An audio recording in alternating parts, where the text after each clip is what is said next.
McLean, CEO of Dillon Green, and today I have with me Miles Braxton. Welcome, Miles. Thanks for having me, Catherine. Really excited. So Miles is an analyst at Goldman Sachs in the renewable power group there, and he's also the co-founder of BlackOak, which he's going to tell us about a little bit later. So introduce yourself, Miles. Tell us about your career to date. Yeah, it's definitely felt longer than a two and a half year journey for sure. But I'm Miles Braxton. I graduated from University of Virginia in 2018 with a Bachelor's of Science in Environmental Science. Started my career in clean energy, knew I wanted to get involved, early on, transition from my first job to a developer based out of DC called Soul Systems, where I was an analyst and associate there with the business development team, and now working on BlackOak's initiatives and balancing that with my full-time job at Goldman Sachs. So I want to talk about your career journey to date, because you've given some really interesting stats on LinkedIn, and you've been very vocal about how hard it was for you to get into the industry and how you're really trying to help people your age get into this space. Tell us a bit about that and how you're trying to help these folks.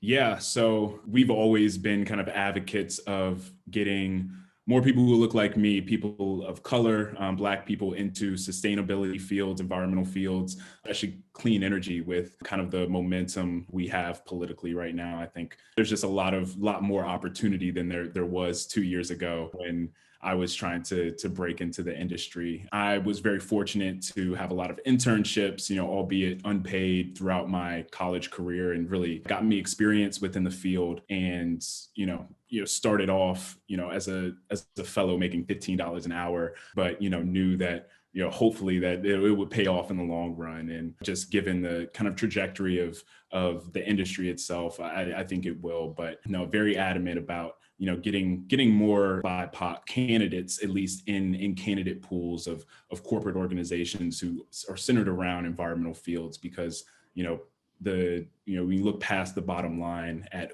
what climate or who climate change is first indirectly affecting. Typically, it's low to moderate income and people of color. So I think people who look like me should have a stake in our environmental future as well. Is that what BlackOak is?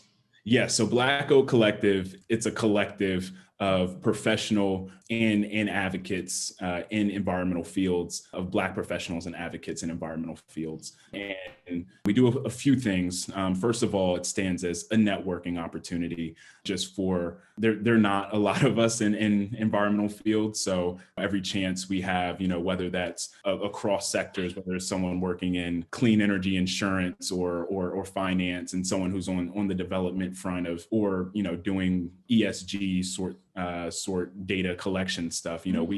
We want to foster collaboration between those groups because we think that that's only going to add value to other professionals in different, subsectors of the environment. So that's first of all. And then, we also work with corporate groups, different solar developers across the DMV area, different, whether it's clean energy finance or different subsectors of the environment, conservation, ocean conservation, things like that, and work with them to diversify their candidate pools by hosting recruiting events for their organization, panels where, their employees get to speak to our members about what is the Virginia Conservation Network, who we're happy to partner with as our first partner, which is exciting.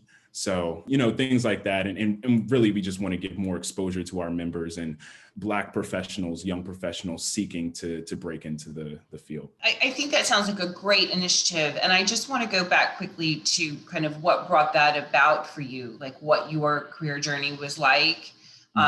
You have been vocal about things like working with recruiters, applying for jobs, not getting feedback. Can you talk a little bit more about that experience? Yeah, sure. It was definitely a rough patch for me coming out of college in 2018. I applied for a lot of positions. I think it was coming up until I was graduating. I think it was like May 21st. And, I still didn't really know what I was doing after college. Between probably November of 2017 and graduation, I had applied for 72 different positions and had only heard back from about 12 of those. Wow. So, just kind of getting to May, kind of throughout those like 7 months, it's just like, oh my gosh, like I'm going to be unemployed. I've, worked really hard for this degree, but what do I really have to show for it if I don't have a job? And a lot of my colleagues who are on the engineering side and, in computer science, they're getting these 6-figure offers, like, right, in their junior years. So it was just really stressful dealing with that. And I think I only had, out of the 12 that actually replied, I was only given about 4 interviews. And, at that point, I said that I know that clean energy is something that I want to get more experience in. So I'm willing to either do like an internship or a fellowship, but I did not have an initial full-time job coming out of college. And, that was definitely humbling for me, but also allowed me to share that message with everybody else. Like, hey, like, doesn't always work. The ideal scenario is, you have what you're going to do after graduation, but there is a route, and just kind of sticking what you're interested in, building your skill sets, and being able to relay those to the next opportunity.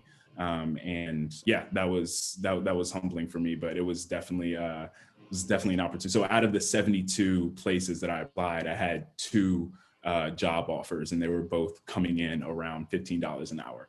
So I was living with my mom at the time, and commuting to Herndon, Virginia from Prince George's County. So it was like an hour and a half commute to, and then an hour and a half back, and kept that up for about 6 or 7 months or so before starting at Soul Systems. So it was definitely a journey.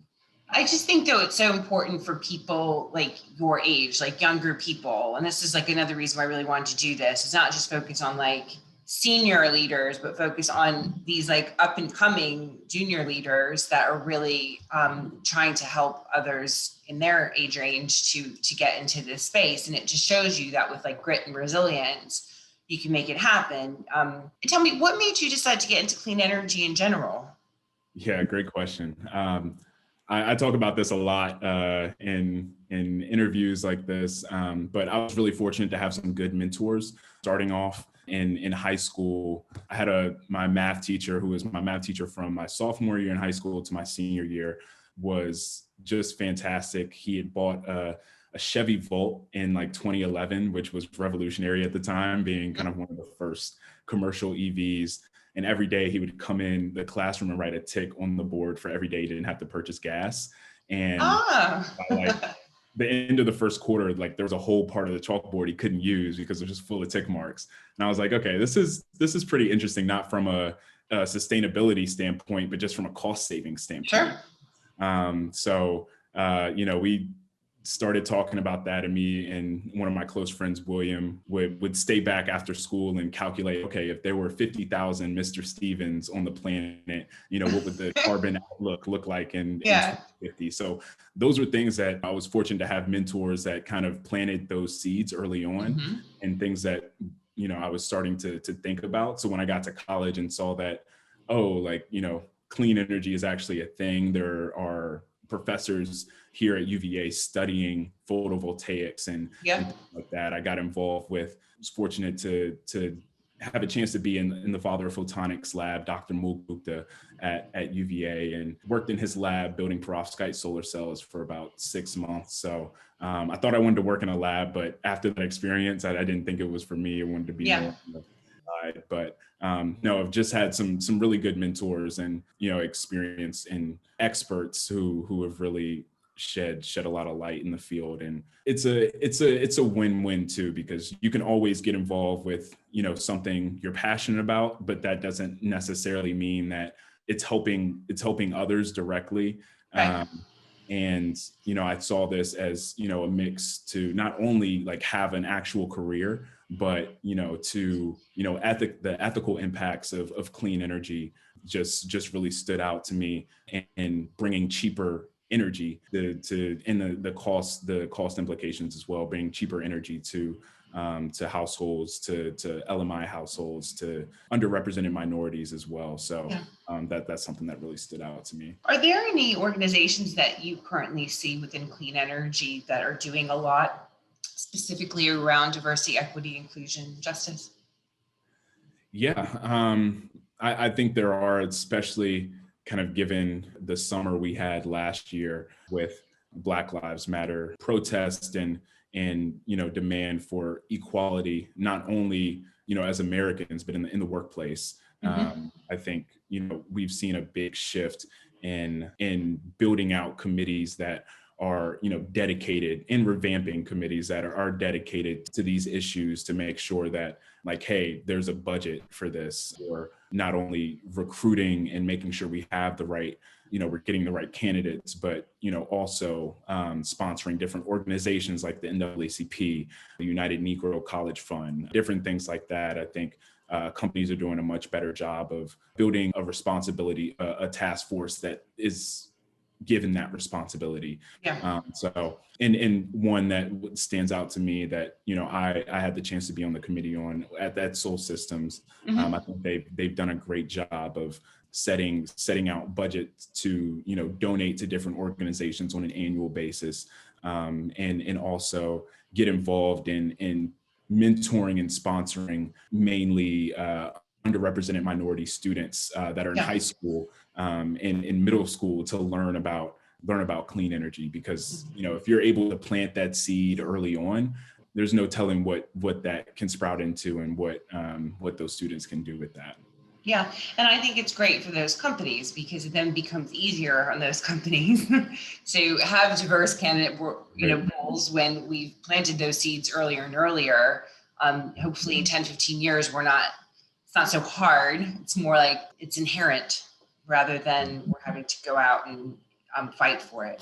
So the last thing I just want to cover is just how people can get involved in BlackOak and how they can help. And do you need to be a minority? Can anyone get involved? Tell us more how Yeah, people great question. can. So, obviously our target for membership, we do want to help, BIPOC professionals and advocates, Black, Indigenous people of color, get involved and really transition into the industry.